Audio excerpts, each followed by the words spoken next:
There will be people in your life who test your patience, drain your energy, and disturb your inner peace. Islam does not ask you to endure harm endlessly. Rather, it gives you permission to guard your heart, your mind, and your emotional space. But in doing so, you must not allow bitterness to take root in your soul. Protecting your peace doesn't mean hating others. It means valuing yourself enough to set healthy limits. It is easy to confuse distance with hostility, but they are not the same. In Islam, we are taught to maintain dignity and respect even when we walk away. The Prophet A never allowed the behavior of others to corrupt his own character. He knew when to engage and when to step back, always with wisdom and compassion. Sometimes the most powerful form of peace is found in quietly removing yourself from what harms your soul. When you let go of people who constantly hurt or manipulate you, you're not doing it out of arrogance or pride. You are simply choosing to honor the peace that Allah wants for your life. Allah says in the Quran, and when the ignorant address them harshly, they say peace. Surah Al-Furqan 25 and 63. This is not weakness. It is strength through self-control. Holding on to anger or hatred only poisons your own heart. Islam teaches us to purify the soul, and one of the best ways to do that is by freeing yourself from grudges. You can disconnect from someone and still make dua for them. You can walk away from toxicity without wishing harm on anyone. That is the beauty of Islamic character. Firm on the outside, soft on the inside. Don't let anyone convince you that choosing peace is an act of rebellion. It is, in fact, a form of worship when done with the right intention. You are saying, Wallahi Allah, I choose what you love. Peace, dignity, and patience over what my nafs desires, revenge or drama. That decision, though quiet and unseen by the world, is beloved to Allah. At the end of the day, your peace is a gift. Don't give it away to anyone who tries to disturb it repeatedly. Protect it with grace. Protect it with faith. And protect it without ever falling into hatred. Because once your heart is clean, even their worst cannot shake your best. Sometimes in life, you will come across people who carry deep negativity within them. Their words may be sharp, their attitude heavy, their presence draining. But as a believer, your responsibility is not to absorb their darkness. It is to protect your own light. Allah has placed nur, light, in your heart through faith, through dhikr, through sujood. Don't allow the behavior of others to dim what Allah has illuminated within you. The Prophet Muhammad faced people who insulted him, rejected him, and even tried to harm him. But he never responded with the same darkness. His heart remained full of light, mercy, and compassion even toward his enemies. He taught us through action that we are not here to mirror people's negativity. We are here to rise above it with calm character and clarity. When someone lies about you, mocks you, or tries to pull you down, they are only revealing what lives inside them. But what lives inside you, your patience, your taqwa, your trust in Allah is far more valuable than any insult they throw. Don't hand over your peace just because someone else has lost theirs. It is a mistake to think that standing firm means shouting back or proving your point. Sometimes real strength is in restraint. It is in staying kind when you are misunderstood. It is in walking away instead of escalating. It is in making dua for someone who tried to hurt you, not because they deserve it, but because you deserve peace. Your inner light is a gift from Allah. Guard it. Let your character speak louder than their criticism. Let your silence be more powerful than their noise. Let your prayers do what your anger never could. Because at the end of the day, Allah knows who was genuine, who was patient, and who chose His pleasure over the ego's reaction. You were not created to please toxic people. You were created to please Allah. So keep doing what is right, even when others choose what is wrong. And remember, even a small candle can push away a room full of darkness. So be that light. Never let anyone take it away from you.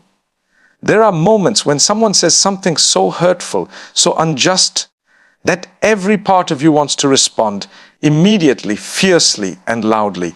But Islam teaches us something far more powerful. Respond not with your ego, but with your wisdom. Allah praises those who control their anger and forgive others. This doesn't mean you allow abuse, but it means you choose your response based on taqwa, not emotion. The Prophet A was insulted, cursed, and even harmed, but his responses were rooted in deep wisdom. He once said, "I was not sent to curse people, but as a mercy to mankind." Imagine that. If anyone had a right to retaliate, it was him. But he often chose silence over shouting, mercy over revenge. His silence wasn't weakness, it was strength guided by divine purpose. Sometimes silence speaks volumes. When you don't respond to someone's provocation, you are not being passive, you are preserving your dignity. The Quran tells us, when the ignorant address them, they say peace. So Surah Al-Furqan 25:63, this is not silence out of fear, but silence out of strength. You're telling the world, I won't reduce myself to their level. Responding in anger often leads to regret. How many relationships have broken because of one uncontrolled moment? How many friendships have ended because the wrong words were said in haste? When you pause, reflect, and choose silence or measured words, you protect your future from damage caused by temporary emotions. Wisdom also means knowing when and how to speak. There are times to stay quiet, and there are times to speak up with calm, dignity, and truth. The key is to never let your anger be the driver. When you lead with wisdom, you leave behind peace, not pieces. And always remember, silence isn't defeat. Sometimes it's a form of powerful dua. While others waste energy arguing, you're turning to Allah, asking Him to handle what your words never could. And believe me, when Allah handles a situation, it's far more effective than anything we could say or do. One of the hardest lessons to learn in life is that not everyone deserves a seat at your table. Just because someone wants access to your time, energy, or emotions doesn't mean they're entitled to it. Islam teaches us to be kind, yes, but not naive. You are allowed to distance yourself from those who repeatedly hurt you, disrespect your boundaries, or disturb your peace. Many people misunderstand this and believe that being a good Muslim means tolerating everything. But that's not true. Even the Prophet Muhammad distanced himself from certain individuals who brought nothing but fitna and harm. He chose his inner circle wisely. Not everyone was granted closeness, and this was not due to pride, but protection of purpose. Some people only come to drain you, use you, or manipulate you emotionally. You are not being unkind by stepping away. You are protecting the heart that Allah entrusted to you. When someone's presence brings you more confusion than clarity, more pain than peace, it's a sign that it's okay and even necessary to limit or close that door. Being available to everyone at all times can actually weaken your connection with Allah. When you give so much of yourself to the wrong people, you often have nothing left for your own growth, ibadah, and peace of mind, and sometimes distance is the only way to heal and reconnect with what truly matters. It's also important to remember that Islam is a religion of balance. We are taught to care for others, but not at the expense of our own sanity or spiritual well-being. Setting boundaries is not selfish, it's wise. You are responsible for the environment you allow around your soul, and that environment deeply affects your mindset, your actions, and even your do-as. You don't need to explain yourself to everyone. You don't need approval for guarding your peace. Your value doesn't decrease because someone can't see it. Walk away quietly when you must, and walk closer to Allah in the process, because at the end of the day, it is His approval you seek, not the acceptance of those who harm you. Forgiveness is one of the greatest acts of worship in Islam. It cleanses the heart, frees the soul, and brings you closer to Allah. But forgiveness does not mean you must keep exposing yourself to pain. You can forgive someone for what they did and still protect yourself from being hurt again. Islam allows both forgiveness and wisdom. There are people who confuse kindness with weakness. They think if you forgive them once, they can continue the same harmful behavior again and again. But Islam is not a religion of blind tolerance. It teaches us to learn from pain, to grow from hardship, and to avoid situations that repeatedly wound the heart and disturb the soul. The Prophet I was the most forgiving, but even he set limits. He forgave his enemies, but he did not allow them to walk all over the principles of truth and justice. He knew that true forgiveness comes with boundaries. You don't need to keep reopening doors that Allah closed for your protection. Holding on to resentment is heavy. It poisons your inner peace and holds your heart hostage. When you forgive someone, you're not saying what they did was okay. You're saying, I release this pain and hand the justice to Allah. That is strength. But that strength must be paired with the wisdom to not keep putting yourself back in harm's way. Remember, Islam honors your dignity. It doesn't ask you to sacrifice it in the name of forced kindness. If someone repeatedly violates your trust, causes you emotional distress, or disrespects your boundaries, you are allowed to step away. Peacefully, respectfully, and without hate. So forgive for your own peace, but also grow, protect your heart, and never be afraid to close a door that Allah has shown you isn't safe. Because forgiveness isn't about staying, it's about releasing the pain while keeping your worth intact. It's easy to take people's behavior personally. When someone insults you, ignores you, or constantly criticizes you, you begin to wonder, what did I do wrong? But often, their toxic behavior has nothing to do with you, and everything to do with the pain they're carrying within themselves. People who are broken inside often break others without even realizing it. Islam teaches us to look deeper. When someone acts out of anger, jealousy, or rudeness, they may be acting from wounds we cannot see. Their cruelty might be a reflection of their own insecurities, trauma, or spiritual emptiness. While this doesn't excuse their actions, it gives us a lens of compassion. It helps us see them as people in need of healing, not just punishment. The Prophet I had a heart full of mercy. When the people of Taif rejected him and hurt him, he didn't curse them. He prayed for them.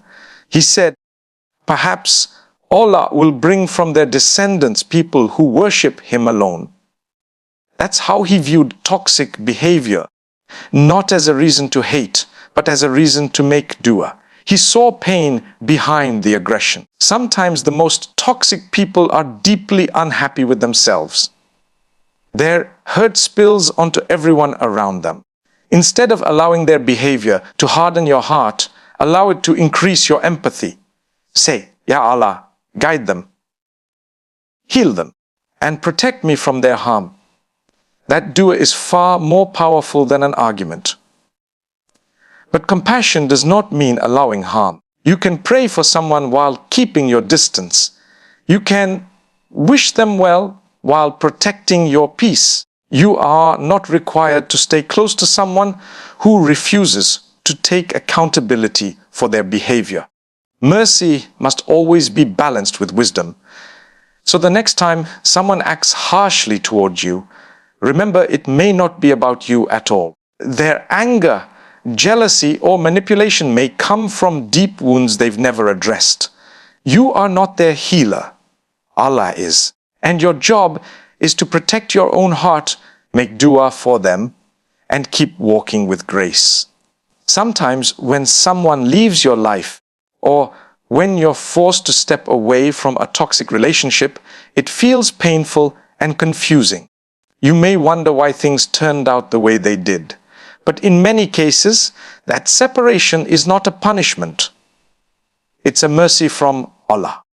He removes certain people from your path not to hurt you, but to heal you. You just don't always see it immediately. Allah knows what you don't.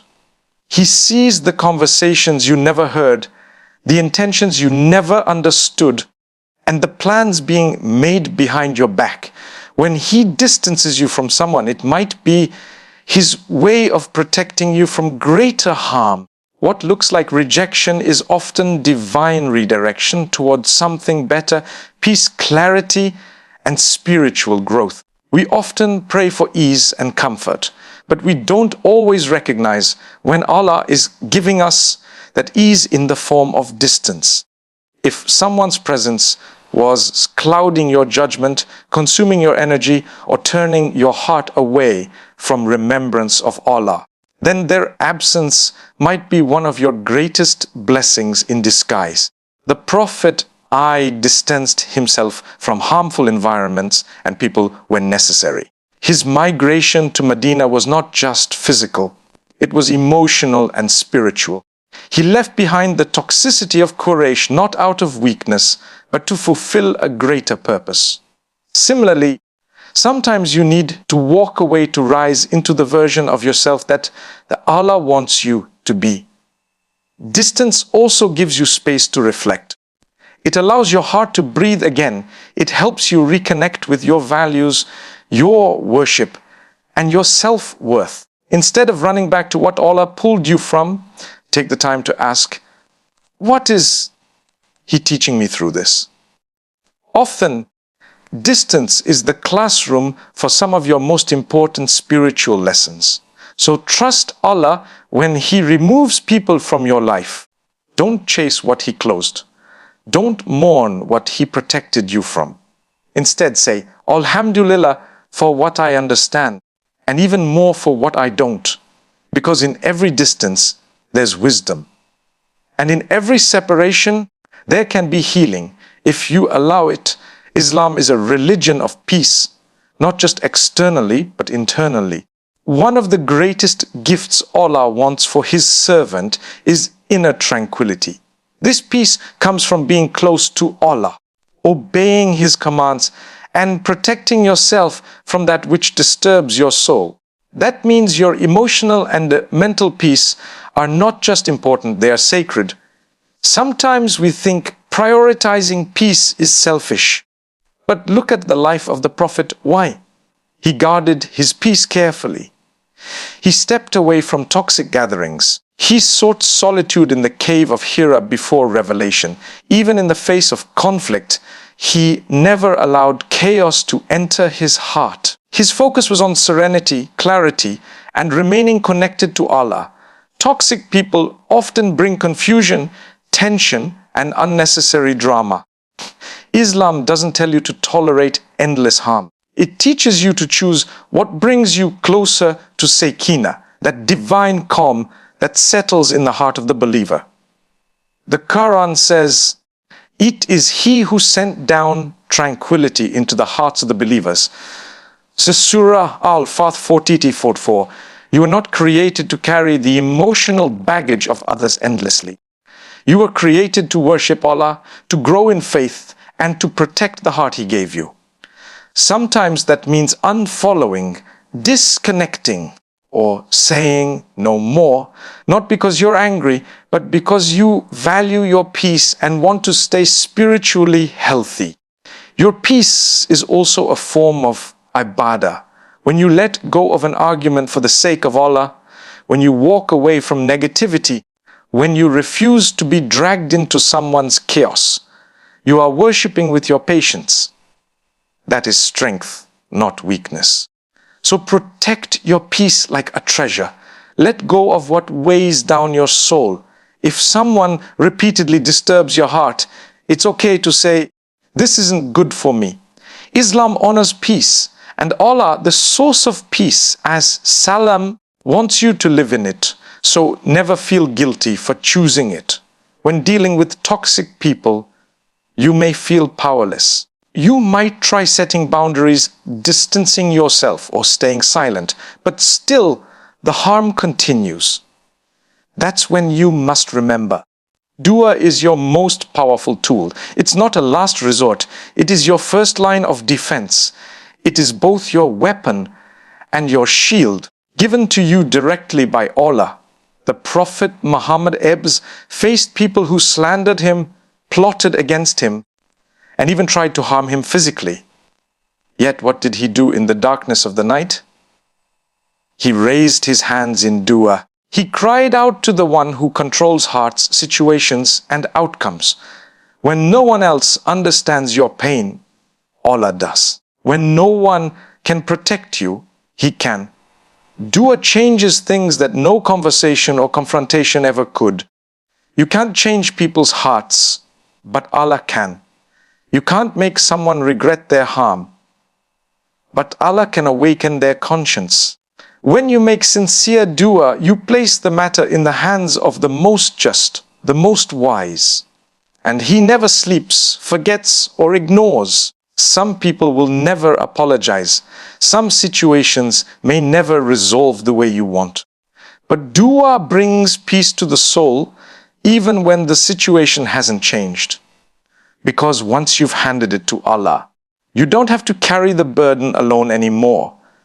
You trust that He will take care of it in His timing, His way. And dua is not just for defense, it's for healing. Ask Allah to protect you, yes. But also ask Him to calm your heart, restore your confidence, and remove any bitterness you're holding inside. Say, "Wa Allah, don't just shield me from their harm, elevate me through it." That is the dua of a believer who trusts completely. So never underestimate the power of quietly whispering to your Lord. Others may talk behind your back. Let your dua speak louder. Others may scheme against you. Let your prayers call upon the one who never fails.